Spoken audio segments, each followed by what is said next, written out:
What's up, friends? Let's dive in and make this Sloppy Joe tater tot casserole. Okay, before we get started, make sure you go ahead and pre-cook your tater tots. This recipe is a bigger casserole, so if you want a smaller casserole, just half the ingredients. This recipe calls for 1.5 pounds of tater tots. Okay, so now we're gonna make the Sloppy Joe, and this recipe calls for 1.5 pounds of ground beef. And we're gonna go ahead and cook this. Now what's interesting about this recipe is it takes two good foods.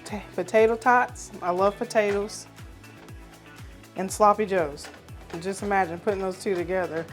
Okay, so now that the ground beef is all ready, go ahead and preheat your oven to 350 degrees, and we're gonna go ahead and season this meat. Just put a little parsley,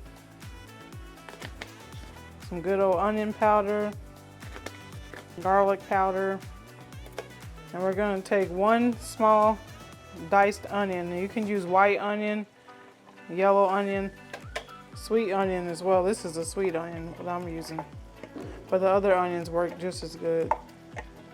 And we're just gonna mix that around. Now we're gonna take ketchup and cook that in to the beef and the onions. We're just gonna let this simmer and cook for about an additional 2 to 3 minutes to give it time to cook in and the onions to soften. Okay, so now that the Sloppy Joe mixture is all done, look at that, it looks nice and yummy. Take our casserole dish and we're just gonna lightly spray it to give it a little bit of a coating. Now I'm gonna take my pre-cooked potato tots. We're gonna just line the bottom of the pan, like so.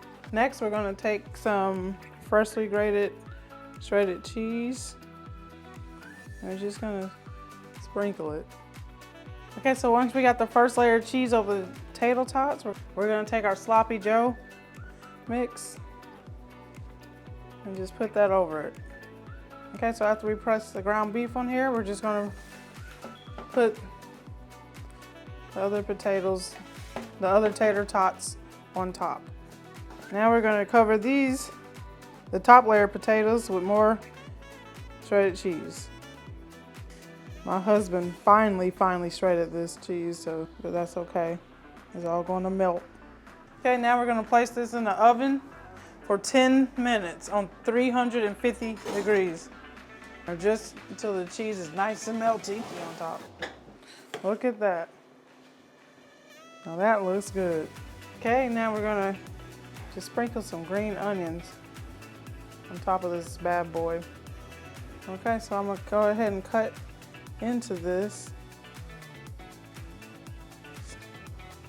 Here we go. Oh, look at that. All right, so if you liked what you see, how about you give us a thumbs up and press the subscribe button. Also, don't forget to comment below and let us know what you think. Did you make this recipe for your family?